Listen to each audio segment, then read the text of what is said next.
Hi students, നമ്മൾ ഇനി അടുത്ത രണ്ടാമത്തെ ചോദ്യമാണ് നോക്കാൻ പോകുന്നത്. ചോദ്യം എന്താണ്? സമഭുജ ത്രികോണം, സമചതുരം, സമപഞ്ചഭുജം എന്നിങ്ങനെ തുടരുന്ന ജാമിതീയ രൂപങ്ങളുടെ അകക്കോണുകളുടെ തുക, പുറം കോണുകളുടെ തുക, ഒരു അകക്കോണിന്റെ അളവ്, ഒരു പുറം കോണിന്റെ അളവ് എന്നീ ശ്രേണികളുടെ ബീജഗണിത രൂപം എഴുതുക. അപ്പം ബീജഗണിത രൂപം, ശ്രേണികളുടെ ബീജഗണിത രൂപമാണ് ഇവിടെ ചോദ്യം. ഇവിടെ എന്താണ് പറയുന്നത്? ജാമിതീയ രൂപങ്ങൾ, അതായത് ബഹുഭുജങ്ങൾ എന്നാണ് വിളിക്കുന്നത്. ബഹുഭുജങ്ങൾ നിങ്ങൾ ചെറിയ ക്ലാസ്സിൽ പഠിച്ചിട്ടുണ്ട്. ഒരുപാട് ഒന്നിൽ കൂടുതൽ വശങ്ങളുള്ള രൂപങ്ങളെ ബഹുഭുജങ്ങൾ എന്ന് വിളിക്കും. ഇവിടെ എന്താണ്? സമഭുജ ത്രികോണം. സമം എന്നാൽ എന്താണ്? തുല്യമായത്. ഭുജം എന്നാൽ വശം. അപ്പൊ തുല്യ വശങ്ങളുള്ള ത്രികോണം. അതുപോലെ സമചതുരം, തുല്യ വശങ്ങളുള്ള ചതുരം. സമപഞ്ചഭുജം, തുല്യ വശങ്ങളുള്ള 5 വശങ്ങളുള്ള ബഹുഭുജം, സമപഞ്ചഭുജം എന്നീ ഇങ്ങനെ തുടരുന്ന ജാമിതീയ രൂപങ്ങളുടെ സംഖ്യാശ്രേണിയും അവയുടെ അകക്കോണുകളുടെ തുക, ഒരു അകക്കോണിന്റെ അളവ്, ഇതിന്റെ എല്ലാം ശ്രേണിയും ബീജഗണിത രൂപവും കാണാനാണ് പറയുന്നത്. ആദ്യം നമുക്ക് സമഭുജ ത്രികോണം എങ്ങനെയാണെന്ന് നോക്കാം. സമഭുജം എന്ന് വെച്ചാൽ എന്താണ്? എല്ലാ സൈഡും, എല്ലാ വശങ്ങളും തുല്യമായിട്ടുള്ള ത്രികോണം. അപ്പൊ ഇതിന് ഞാൻ എ എന്ന് എടുത്തു കഴിഞ്ഞാൽ ഈ വശവും എന്ത് തന്നെയാണ്? എ എന്നായിരിക്കും. എ സെന്റിമീറ്റർ ആയിരിക്കും. ഇതും എ സെന്റിമീറ്റർ ആയിരിക്കും, അല്ലെ? സമഭുജ ത്രികോണം. ഇനി എന്താണ്? സമചതുരം, എല്ലാ വശങ്ങളും തുല്യമായത്. അപ്പൊ ഇതിന് ഞാൻ ബി സെന്റിമീറ്റർ എന്ന് എടുത്തു കഴിഞ്ഞാൽ ഇതും ബി സെന്റിമീറ്റർ ആയിരിക്കും, ഇതും ബി സെന്റിമീറ്റർ ആയിരിക്കും, ഇതും ബി സെന്റിമീറ്റർ ആയിരിക്കും. സമപഞ്ചഭുജം, പഞ്ചഭുജം എന്ന് വെച്ചാൽ 5 വശങ്ങളുള്ളത്. 5 വശമുണ്ട്. 1, 2, 3, 4, 5. ഇതിന് ഞാൻ എക്സ് സെന്റിമീറ്റർ എന്ന് എടുത്തു കഴിഞ്ഞാൽ ഈ വശവും എക്സ് സെന്റിമീറ്റർ ആയിരിക്കും, ഇതും എക്സ് സെന്റിമീറ്റർ ആയിരിക്കും, ഇതും എക്സ് സെന്റിമീറ്റർ ആയിരിക്കും, ഇതും എക്സ് സെന്റിമീറ്റർ ആയിരിക്കും. ഇങ്ങനെ പോകുന്ന ജാമിതീയ രൂപങ്ങളുടെ അകക്കോണുകളുടെ തുകയുടെ സംഖ്യാശ്രേണി ആദ്യം നമുക്ക് കണ്ടെത്താം. അതാണ് ആദ്യത്തെ ചോദ്യം പറഞ്ഞിരിക്കുന്നത്. അപ്പൊ അകക്കോണിന്റെ തുകയുടെ സംഖ്യാശ്രേണി കാണാൻ ഏതൊരു ബഹുഭുജത്തിന്റെയും അകക്കോണ് കണ്ടുപിടിക്കാൻ ഒരു ഫോർമുല ഉണ്ട്. എന്താണ്? n-2 into 180 degree. ഈ n എന്ന് പറയുന്നത് എന്താണ്? കോണുകളുടെ എണ്ണം അല്ലെങ്കിൽ വശങ്ങളുടെ എണ്ണം. എത്ര ഒരു ത്രികോണത്തിന് എത്ര കോണുണ്ട്? 1, 2, 3. അല്ലെങ്കിൽ വശം എത്രയുണ്ട്? 1, 2, 3. അപ്പൊ ഈ n എന്ന് പറയുന്നത് എന്താണ്? വശങ്ങളുടെ എണ്ണം അല്ലെങ്കിൽ കോണുകളുടെ എണ്ണമാണ് n എന്ന് പറയുന്നത്. അപ്പൊ n-2 ഇൻറ്റു 180 എന്ന ഫോർമുല ഇട്ടുകൊണ്ട് നമുക്ക് ഈ ഒരു ത്രികോണത്തിന്റെ, ഈ ഒരു ബഹുഭുജത്തിന്റെ അകക്കോണിന്റെ തുക എത്രയാണെന്ന് അറിയാൻ പറ്റും. ഈ കോൺ എത്ര, ഈ കോണ്, ഈ കോണ്, ഇത് മൂന്നും കൂട്ടിയാൽ എത്ര കിട്ടുമെന്നുള്ളത് കണ്ടുപിടിക്കാൻ സാധിക്കും. അപ്പം n എന്ന് പറയുന്നത് എന്താണ്? വശങ്ങളുടെ എണ്ണം. വശങ്ങളുടെ എണ്ണം എത്രയാണ്? 3, അല്ലെ? 3 വശങ്ങളല്ലേ ത്രികോണത്തിനുള്ളൂ. അപ്പം n = 3 മൈനസ് 2 ഇൻറ്റു 180 ഡിഗ്രി എന്ന് വെച്ചാൽ എത്രയാണ്? 3 മൈനസ് 2 എത്രയാണ്? 1. 1 ഇൻറ്റു 180 എന്ന് പറയുന്നത് എത്രയാണ്? 180 ഡിഗ്രി, 180 ഡിഗ്രി. അപ്പോൾ ഒരു ത്രികോണത്തിന്റെ കോണളവ്, അകക്കോണിന്റെ തുക എന്ന് പറയുന്നത് 180 ഡിഗ്രി ആണ്. അല്ലാതെ തന്നെ നമ്മൾ പഠിച്ചിട്ടുണ്ട് ഏതൊരു ത്രികോണത്തിന്റെയും അകക്കോണുകളുടെ തുക 180 ഡിഗ്രി ആണ്. ജസ്റ്റ് ഫോർമുല വെച്ച് കാണിച്ചെന്നേ ഉള്ളൂ. അപ്പൊ 180 ഡിഗ്രിയാണ് ഒരു ത്രികോണത്തിന്റെ അകക്കോണിന്റെ തുക. ഇനി നമുക്ക് സ്ക്വയറിന്റെ നോക്കാം. സ്ക്വയറിന്റെ ഫോർമുലയിൽ എന്താണ്? n-2 ഇൻറ്റു 180 ഡിഗ്രി, അല്ലേ? n എന്ന് പറയുന്ന സ്ക്വയറിന് അല്ലെങ്കിൽ സമചതുരത്തിന് എത്ര വശങ്ങളുണ്ട്? 1, 2, 3, 4 വശങ്ങളുണ്ട്. അപ്പൊ n എത്രയാണ്? 4 മൈനസ് 2 ഇൻറ്റു 180 ഡിഗ്രി സമം 4-ൽ നിന്ന് 2 കുറച്ചാൽ 2 ഇൻറ്റു 180 ഡിഗ്രി എത്ര കിട്ടും? 360 ഡിഗ്രി കിട്ടും, അല്ലേ? 180 ഇൻറ്റു 2 360 ഡിഗ്രി. അപ്പം ഒരു സ്ക്വയറിന്റെ ആകെ കോണളവ്, അകക്കോണിന്റെ തുക എന്ന് പറയുന്നത് 360 ഡിഗ്രിയാണ്. ഇനി നമുക്ക് പഞ്ചഭുജത്തിന്റെ നോക്കാം. പഞ്ചഭുജത്തിന്റെ ഫോർമുല എന്താണ്? n-2 ഇൻറ്റു 180 ഡിഗ്രി ആണ് അകക്കോണിന്റെ തുക ആണ് എന്റെ ഫോർമുല. n എന്ന് പറയുന്നത് വശങ്ങളുടെ എണ്ണം. അപ്പൊ എത്ര വശമുണ്ട്? 5 വശങ്ങളുണ്ട്. അപ്പൊ 5 minus 2 into 180 degree is equal to 5-ൽ നിന്ന് 2 പോയാൽ 3. 3 ഇൻറ്റു 180 ഡിഗ്രി എന്ന് പറയുന്നത് എത്രയാണ്? 3 ഇൻറ്റു 3 ഗുണം 0 0 3 ഗുണം 8 8 2 8 16 3 24 24 4 ശിഷ്ടം 2 3 കൊണ്ട് 1 ഗുണിച്ചാൽ 3 3 ഗുണം 1 3 3 പ്ലസ് 2 5 540 ഡിഗ്രിയാണ് എന്ത് സമപഞ്ചഭുജത്തിന്റെ അകക്കോണുകളുടെ തുക 540 ഡിഗ്രി. ഇനി അകക്കോണുകളുടെ തുകയുടെ ബീജഗണിത രൂപമാണ് അടുത്ത് നമുക്ക് കണ്ടുപിടിക്കേണ്ടത്. അപ്പൊ ഈ ഒരു അകക്കോണുകളുടെ തുക കണ്ടുപിടിച്ചു, ശ്രേണിയായിട്ട് എഴുതി. ഇനി അതിന്റെ ബീജഗണിത രൂപം. അപ്പൊ ഈ തുക കണ്ടുപിടിച്ചതൊക്കെ എന്ത് വെച്ചിട്ടാണ്? ഈ ഒരു ഫോർമുല വെച്ചിട്ടല്ലേ നമ്മൾ ഇതിന്റെ എല്ലാം തുക കണ്ടുപിടിച്ചത്. അപ്പൊ ഇത് തന്നെയാണ് ഈ ശ്രേണിയുടെ ബീജഗണിത രൂപവും. അപ്പൊ നമുക്ക് ഇതിനെ ബീജഗണിത രൂപമായിട്ട് ഇവിടെ എഴുതാം. ബീജഗണിത രൂപം എങ്ങനെ എഴുതാം? n-2 × 180 ഡിഗ്രിയാണ് അകക്കോണുകളുടെ തുകയുടെ ബീജഗണിത രൂപം. അടുത്തെന്താണ്? ഒരു അകക്കോണിന്റെ അളവിന്റെ സംഖ്യാശ്രേണി. ഒരു അകക്കോണിന്റെ അളവ്, ഇതിപ്പം നമ്മൾ തുകയാണ്, 3 അകക്കോണും കൂട്ടിയാൽ കിട്ടുന്ന തുകയാണ് നമ്മൾ കണ്ടുപിടിച്ചത്. ഇനി നമുക്ക് ഇതിന്റെ ഒരെണ്ണത്തിന്റെ അളവ് എത്ര, ഒരു കോണിന്റെ അളവ് എത്രയാന്നുള്ളതാണ് കണ്ടുപിടിക്കുന്നത്. ഒരു അകക്കോണിന്റെ അളവിന്റെ സംഖ്യാശ്രേണിയാണ് ചോദിച്ചിരിക്കുന്നത്. അപ്പൊ നമുക്ക് എന്ത് ചെയ്താൽ മതി? ഇവിടെ നമുക്കറിയാം സമഭുജ ത്രികോണത്തിന്റെ 180 ഡിഗ്രിയാണ് അല്ലെ. ഈ 180 ഡിഗ്രിയെ അതിന്റെ വശങ്ങളുടെ എണ്ണം കൊണ്ട് ഡിവൈഡ് ചെയ്താൽ ഓരോ കോണും എത്രയാണ് എന്നുള്ളത് കണ്ടുപിടിക്കുക. വശങ്ങളുടെ എണ്ണമോ അല്ലെങ്കിൽ കോണിന്റെ എണ്ണമോ. കോൺ എത്രയാണ്? 3 എണ്ണം ഉണ്ട് അല്ലെ. 1 2 3 3 കോണുണ്ട്. അപ്പൊ ഓരോ കോണും എത്ര വെച്ചാണെന്ന് അറിയാം. 3 കൊണ്ട് ഹരിച്ചാൽ മതി. 3 കൊണ്ട് ഹരിക്കുമ്പോൾ 3 × 18 3 18 എത്ര വട്ടം പോവും? 6 വട്ടം അല്ലേ. പിന്നെ ഈ 0. അപ്പൊ 60 ആണ് 3ന്റെ ടേബിളിൽ 180. അപ്പം 60 ഡിഗ്രിയാണ് നമുക്ക് കിട്ടിയത്. ഇവിടെ എന്ത് ചെയ്താം? അകക്കോണിന്റെ സമഭുജ ത്രികോണത്തിന്റെ ഒരു അകക്കോണം എന്ന് പറയുന്നത് 180 ഡിഗ്രി. ഇപ്പൊ സമചതുരത്തിൻ്റെതോ? സമചതുരത്തിൻ്റെത് ടോട്ടൽ ആംഗിൾ എത്ര? 360 ഡിഗ്രി. അതിന് നമുക്ക് എന്ത് ചെയ്താൽ മതി?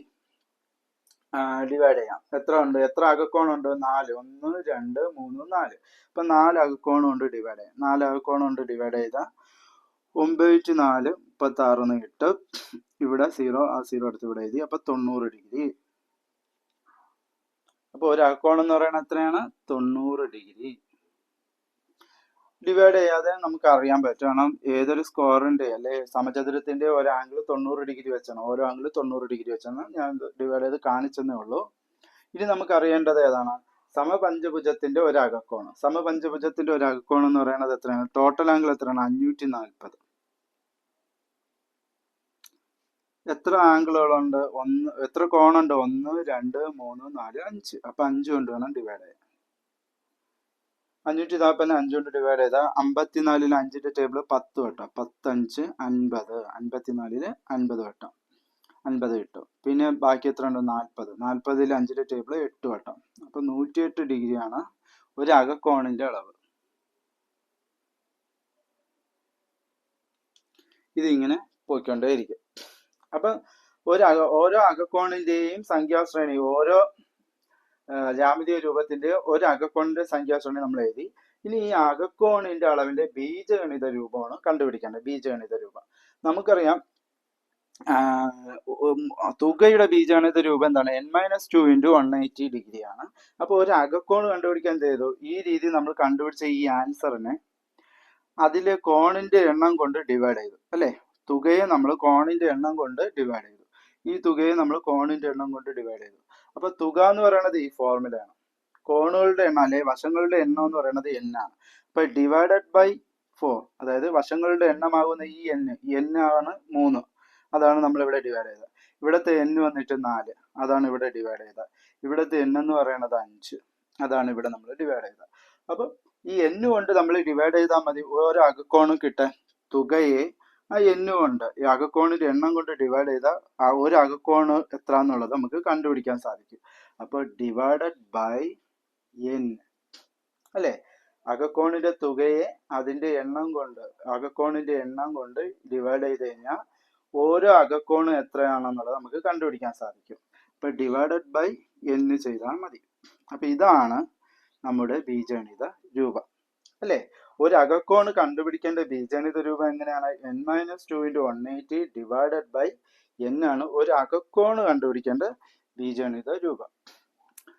n minus 2 into 180 degree divided by n ആണ് ബീജഗണിത രൂപം. പുറംകോണിന്റെ തുകയുടെ സംഖ്യാശ്രേണിയാണ് നമുക്ക് കണ്ടുപിടിക്കേണ്ടത്. അപ്പം ഈ ജ്യാമിതീയ രൂപത്തിന്റെ പുറംകോൺ എന്താണ് നമുക്ക് നോക്കാം.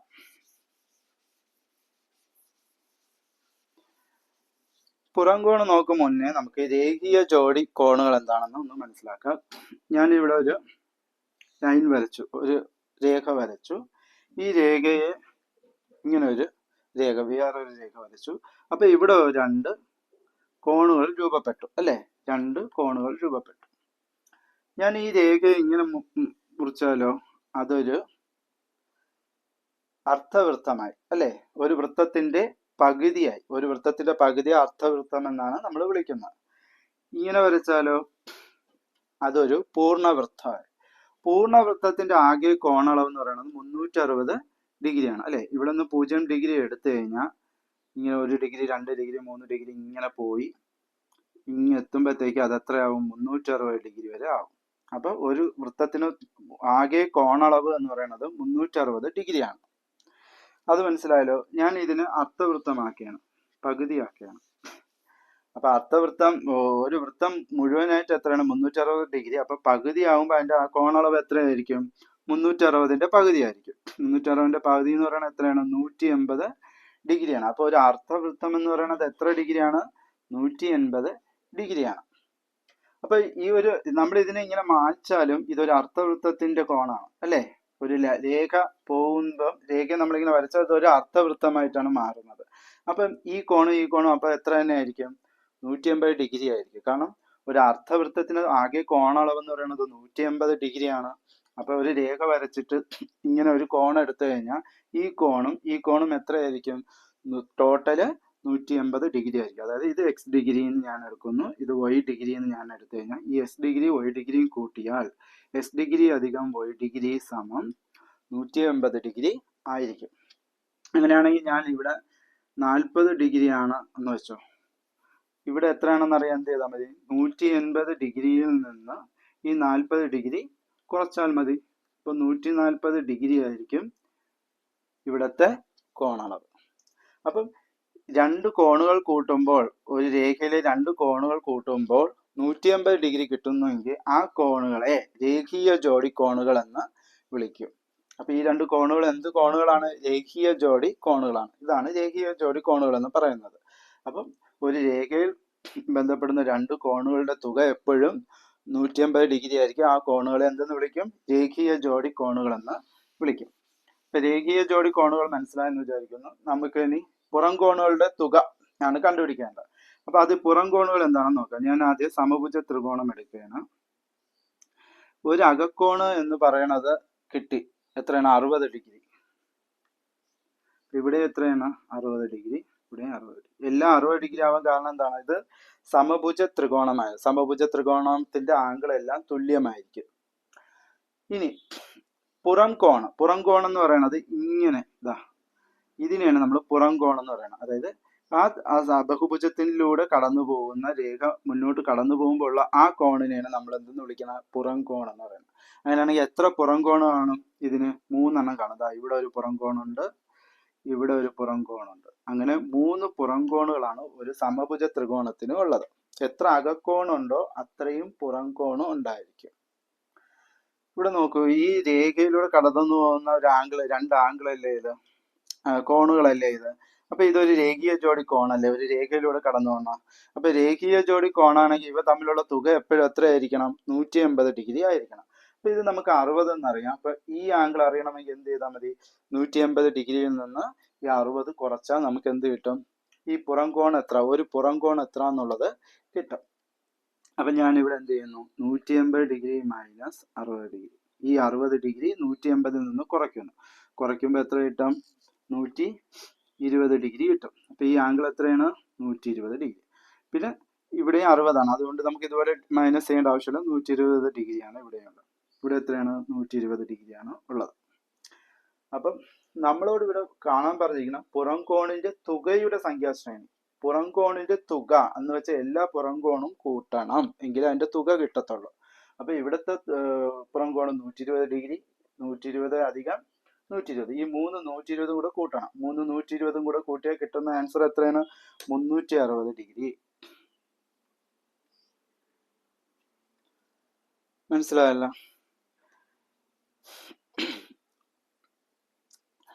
ഇവിടെ വേറെ ഒരെണ്ണം കൂടെ നമ്മൾ പറഞ്ഞിരിക്കുന്നു. ഒരു പുറം കോണിന്റെ അളവിന്റെ സംഖ്യാശ്രേണി കൂടെ എഴുതാൻ പറഞ്ഞിട്ട്, ഒരു പുറം കോണിന്റെ അളവിന്റെ സംഖ്യാശ്രേണി. അപ്പൊ ഇവിടെ നമ്മുടെ സമചതുരത്തിന്റെ ഒരു പുറം കോണിന്റെ അളവ് എത്രയാണ്? 120 ഡിഗ്രി. അത് നമുക്ക് ഇവിടെ എഴുതാം. തുകയുടെ സംഖ്യാശ്രേണി എഴുതുന്നു, ഒപ്പം ഒരു പുറം കോണിന്റെ അളവിന്റെ സംഖ്യാശ്രേണി ഇവിടെ എഴുതുന്നു. ഇനി അടുത്തത് ഏതിന്റെ പുറം കോണാണ് കണ്ടുപിടിക്കേണ്ടത്? സമചതുരത്തിന്റെ. സമചതുരം ഞാൻ വരച്ചു. ചതുരത്തിന്റെ ഓരോ ആംഗിൾ എപ്പോഴും ഓരോ ആംഗിൾ എത്രയാണ്? 90 ഡിഗ്രി വെച്ചാണ്. ഇപ്പൊ എല്ലാം 90 ഡിഗ്രി ആണ്, അറിയാം. പുറം കോണം എന്ന് പറയുന്നത് ഇങ്ങനെ പോകുന്നതാണ്, ഇങ്ങനെ ഇങ്ങനെ ഇങ്ങനെ. അപ്പൊ ഈ പുറം കോണം നമുക്കറിയാം, ഈ അകക്കോണും പുറം കോണും ഇതൊരു രേഖീയ ജോഡി കോണായതുകൊണ്ട് ഇത് രണ്ടും കൂട്ടിയാൽ 180 ഡിഗ്രി കിട്ടണം. ഇത് 90 ആണ്. അപ്പൊ ഇവിടത്തത് അറിയണമെങ്കിൽ 180 മൈനസ് 90 ഡിഗ്രി. 180 90 കുറച്ച് എത്ര കിട്ടും? 90. അപ്പൊ ഇവിടെയും 90 ഡിഗ്രിയാണ്, ഇവിടെയും 90 ഡിഗ്രി, ഇവിടെയും 90 ഡിഗ്രി, 90 ഡിഗ്രി. നമുക്ക് കണ്ടുപിടിക്കേണ്ടത് എന്താണ്? തുകയാണ് കണ്ടുപിടിക്കേണ്ടത്. അപ്പൊ തുക ആയതുകൊണ്ട് എന്താണ്? ഇതെല്ലാം കൂടെ കൂട്ടണം, പുറം കോണം എല്ലാം കൂടെ കൂട്ടണം. 90 അധികം 90 180, 180 90, 270, 270 90, 360. അപ്പം 4 പുറം കോണും കൂട്ടി എത്ര കിട്ടും? 360 ഡിഗ്രി കിട്ടും. സമചതുരത്തിന്റെ പുറം കോണിന്റെ തുകയും 360 ഡിഗ്രി. സമചതുരത്തിന്റെ ഒരു അകക്കോണം എത്രയാണ്? ഒരു പുറം കോണം എത്രയാണ്? 90 ഡിഗ്രിയാണ്. അത് ഞാൻ ഇവിടെ എഴുതുകയാണ്. നമ്മളിപ്പോ കണ്ടുപിടിച്ചു പുറം കോണം എത്രയാണ്? 90 ഡിഗ്രി. ഇനി ഇവിടെ നോക്കിയാണ്, സമഭുജ ത്രികോണത്തിന്റെ തുക, പുറം കോണിന്റെ തുകയും 360, ചതുരത്തിന്റെ പുറം കോണിന്റെ തുകയും 360.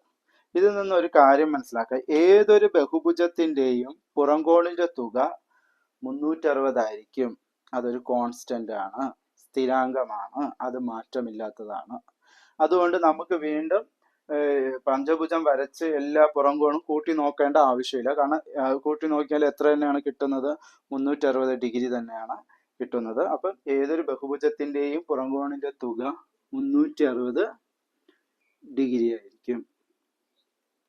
അപ്പൊ ഞാൻ എന്ത് ചെയ്തു? നമ്മുടെ പഞ്ചഭുജത്തിന്റെയും തുക 360 എന്ന് എഴുതി. അപ്പൊ നിങ്ങൾക്ക് ഏതെങ്കിലും ഒരു ബഹുഭുജം പറഞ്ഞിട്ട് 27 വശങ്ങളുള്ള ഒരു ബഹുഭുജത്തിന്റെ പുറം കോണിന്റെ തുക എത്ര എന്നൊക്കെ ചോദിച്ചു കഴിഞ്ഞാൽ 360 എന്ന് എഴുതിയാൽ മതി, കാൽക്കുലേഷൻ ചെയ്യേണ്ട ആവശ്യമില്ല. ഇനി പഞ്ചഭുജത്തിന്റെ ഒരു പുറം കോണിന്റെ തുകയാണ് നമ്മൾ കണ്ടുപിടിച്ചത്. ഇനി ഒരു പുറം കോണിന്റെ അളവ് കണ്ടുപിടിക്കണം, അല്ലെ? ഒരു പുറം കോണിന്റെ അളവിന്റെ സംഖ്യാശ്രേണിയിൽ പഞ്ചഭുജത്തിന്റെ ഒരു പുറം കോണം എന്താണെന്ന് കണ്ടുപിടിക്കണം. അത് നമുക്ക് പഞ്ചഭുജം ജസ്റ്റ് ഒന്ന് വരയ്ക്കാം. പഞ്ചഭുജത്തിന്റെ ഒരു അകക്കോണം എന്ന് പറയുന്നത് 108 ഡിഗ്രിയാണ്, നമ്മൾ കണ്ടുപിടിച്ചു. ഈ ഒരു അകക്കോണം എന്ന് പറയുന്നത് 108 ഡിഗ്രി. ഇതെല്ലാം 108 ഡിഗ്രിയാണ്. ഇതും ഇതും ഇതും എല്ലാം 108 ഡിഗ്രിയാണ്. പുറം കോണം എന്ന് പറയുന്നത് എന്താണ്? ഇങ്ങനെ പോകുന്നതാണ് പുറം കോണം, അല്ലെ? ഈ കാണുന്നതാണ് പുറം കോണം. അപ്പൊ ഇത് 108 ഡിഗ്രി ആകുമ്പോൾ ഇത് എത്ര ആണ് അറിയണം. ഒരു പുറം കോണം എത്ര ആണെന്ന് നമുക്കറിയണം. കാരണം ഒരു പുറം കോണിന്റെ സംഖ്യാശ്രേണി കണ്ടുപിടിക്കണം. അപ്പൊ ഇതിന്റെ ഒരു പുറം കോണം എത്ര എന്ന് അറിയണമെങ്കിൽ എന്ത് ചെയ്താൽ മതി? ഇത് രണ്ടും കൂട്ടിയാൽ എത്രയാണ്? 180 ഡിഗ്രിയാണ്. അപ്പൊ 180 നിന്ന് ഈ 108 കുറച്ചാൽ നമുക്ക് ഇവിടുത്തെ ഒരു പുറം കോണം എത്രയാണെന്ന് കിട്ടും. അപ്പൊ 180 ഡിഗ്രി മൈനസ് 108 ഡിഗ്രി സമം 72 ഡിഗ്രിയാണ് ഒരു പുറം കോണിന്റെ അളവ്. അപ്പൊ ഇവിടെ എത്രയാണ്? 72 ഡിഗ്രി. ഇവിടെയും 72 ഡിഗ്രി, ഇവിടെയും 72 ഡിഗ്രി. എല്ലായിടവും 72 ഡിഗ്രി ആയിരിക്കും. ഇതാണ് പുറം കോണിന്റെ സംഖ്യാശ്രേണി. ഇനി ഇവർ രണ്ടുപേരുടെയും നമുക്ക് ബീജഗണിത രൂപം കാണാം. ബീജഗണിത രൂപം കാണാൻ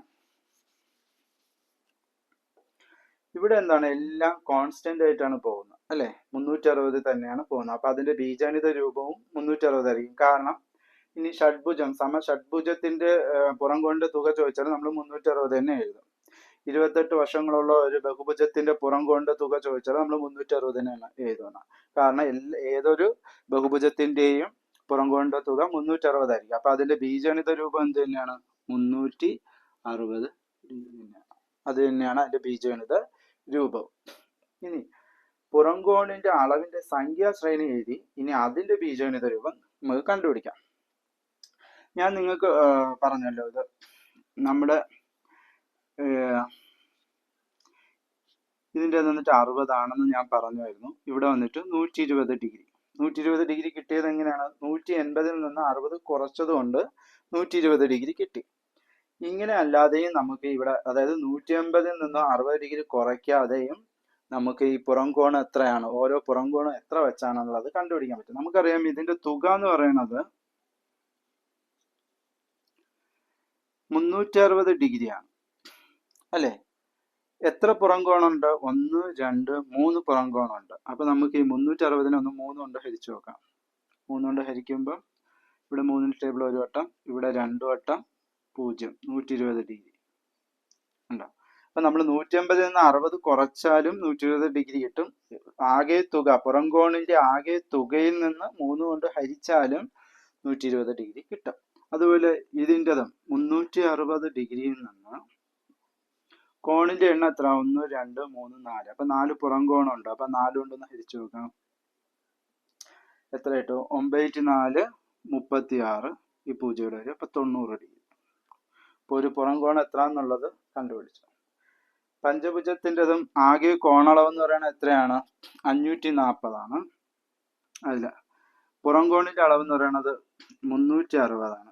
തുക എന്ന് പറയുന്നത് പഞ്ചഭുജത്തിനും എത്രയാണ്? 360 തന്നെയാണ്. പഞ്ചഭുജത്തിന് എത്ര കോണുകളുണ്ട്? പുറംകോണുണ്ട് 5 പുറംകോണുണ്ട്. അപ്പൊ ഞാൻ 5 കൊണ്ട് ഹരിക്കുകയാണ്. 7, 5, 35. 7, 5, 35. 36 നിന്ന് 35 പോയാൽ ബാക്കി 1. ഈ 0 കൂടെ ആകുമ്പോൾ 10. 10ൽ 5ന്റെ ടേബിൾ 2 വട്ടം, ഇവിടെ 1 വട്ടം. അപ്പൊ 72 കിട്ടും. അപ്പൊ 72 ഡിഗ്രി. ഇത് തന്നെയാണ് 72 ഡിഗ്രി ഇട്ടിട്ട്. ഇത് തന്നെയാണ് നമ്മൾ ഇതിന്റെ എന്താണ്, ഇതിന്റെ അകക്കോണും പുറംകോണും തമ്മിൽ 180 ഡിഗ്രിയിൽ നിന്ന് മൈനസ് ചെയ്തപ്പോൾ കിട്ടിയത്. അപ്പൊ നമുക്ക് അങ്ങനെയും ചെയ്യാം. 180 നിന്ന് ഒരു അകക്കോണും മൈനസ് ചെയ്താൽ പുറംകോണ് കിട്ടും. അല്ലെങ്കിൽ ആകെ കോണളവ്, പുറംകോണിന്റെ തുകയിൽ നിന്ന് 3 അതിന്റെ കോണുകളുടെ എണ്ണം കൊണ്ട് ഹരിച്ചാലും ഒരു പുറംകോണിന്റെ അളവ് നമുക്ക് കിട്ടും. അപ്പം നിങ്ങളോട് 15 വശങ്ങളുള്ള ഒരു ബഹുഭുജത്തിന്റെ ഒരു പുറംകോൺ എത്ര എന്ന് ചോദിച്ചു കഴിഞ്ഞാൽ ഒന്നും നോക്കണ്ട, പുറംകോണിന്റെ തുക എത്രയാണ്? എപ്പോഴും 360 ഡിഗ്രി തന്നെ ആയിരിക്കും. അതിന് 15 കൊണ്ടൊന്ന് ഹരിച്ചാൽ മാത്രം മതി ആ ഒരു ബഹുഭുജത്തിന്റെ ഒരു പുറംകോൺ എത്ര എന്നുള്ളത് കണ്ടുപിടിക്കാൻ സാധിക്കും. അപ്പൊ ഈ രീതിയിൽ നമുക്ക് കണ്ടുപിടിക്കാൻ പറ്റും. പക്ഷെ അത് എപ്പോഴും സമമായിട്ടുള്ള ബഹുഭുജമായിരിക്കണം. അല്ലാത്തതാണെങ്കിൽ പുറംകോണിന്റെ അളവിൽ വ്യത്യാസം വരും. ഫോർ എക്സാമ്പിൾ, ഞാൻ ഇപ്പൊ ഈ ത്രികോണം ഇത് വന്നിട്ടാണ് 90 ഡിഗ്രി, 40 ഡിഗ്രി, ഇത് 50 ഡിഗ്രി. അങ്ങനെയാണെങ്കിൽ ഇവിടുത്തെ പുറംകോണം, ഈ പുറംകോണം എന്ന് പറയുന്നത് 180 നിന്ന് 50 പോയാൽ 130 ഡിഗ്രി. ഈ പുറംകോണം എന്ന് പറയുന്നത് 180 നിന്ന് 40 പോയാൽ 140 ഡിഗ്രി. ഈ പുറംകോണം എന്ന് പറയുന്നത് 180 നിന്ന് 90 പോയാൽ 90 ഡിഗ്രി. അപ്പൊ ഓരോ പുറംകോണും വ്യത്യസ്ത അളവാണ് അല്ലേ? അതുകൊണ്ട് നമ്മൾ സമഭുജമായിട്ടുള്ള ബഹുഭുജമാണെങ്കിൽ മാത്രമേ 360നെ നമ്മൾ അതിന്റെ വശങ്ങളുടെ എണ്ണമോ കോണുകളുടെ എണ്ണമോ കൊണ്ട് ഡിവൈഡ് ചെയ്താൽ കറക്റ്റ് ആയിട്ടുള്ള അതിന്റെ എന്താണ് പുറംകോണിന്റെ അളവ് കിട്ടത്തുള്ളൂ. അപ്പൊ ഇവിടെ നോക്കിയാണ് ഇതെല്ലാം ബഹുഭുജങ്ങളായതുകൊണ്ട് ഇതിന്റെ പുറംകോണിന്റെ അളവ്, ഒരു പുറംകോണിന്റെ അളവ് കണ്ടുപിടിക്കാൻ 360നെ അതിന്റെ കോണുകളുടെ എണ്ണം അല്ലെങ്കിൽ വശങ്ങളുടെ എണ്ണം കൊണ്ട് ഹരിച്ചാൽ മതി അല്ലെ? അപ്പൊ നമുക്ക് ഇതിന്റെ ഒരു ബീജഗണിത രൂപം കണ്ടുപിടിക്കാമല്ലോ. മുകളിലത്തതെല്ലാം കോൺസ്റ്റന്റ് ആണ്. അപ്പൊ അത് എഴുതാം. താഴത്തത് മാറിക്കൊണ്ടിരിക്കുന്നു അല്ലെ? വശങ്ങളുടെ എണ്ണം കൊണ്ട് മാറുന്നു. വശങ്ങളുടെ എണ്ണത്തിന് നമ്മൾ എന്താണ് ഡിനോട്ട് ചെയ്യണം? n ആണ് ഡിനോട്ട് ചെയ്യണം അല്ലെ? വശങ്ങളുടെ എണ്ണത്തിന് n ആണ് നമ്മൾ ഡിനോട്ട് ചെയ്യണം. അപ്പൊ ഞാനിവിടെ എന്ത് എഴുതിയാൽ മതി? n. അപ്പൊ 360 ഡിഗ്രിയെ ഈ n കൊണ്ട് ഹരിച്ചു കഴിഞ്ഞാൽ തരുന്നത്, അതായത് 8 വശങ്ങളുള്ള ബഹുഭുജമാണെങ്കിൽ n എത്രയാവും? 8. 6 വശങ്ങളുള്ള ബഹുഭുജമാണെങ്കിൽ n എത്രയാവും? 6. അപ്പൊ ആ n കൊണ്ട് ഡിവൈഡ് ചെയ്ത് കഴിഞ്ഞാൽ നമുക്ക് എല്ലാത്തിൻ്റെയും ഈ പുറംകോൺ എത്ര എന്നുള്ളത് കിട്ടും. അപ്പൊ ഇതാണ് പുറംകോണിന്റെ അളവിന്റെ ബീജഗണിത രൂപം 360 ഡിഗ്രി ഡിവൈഡഡ് ബൈ n.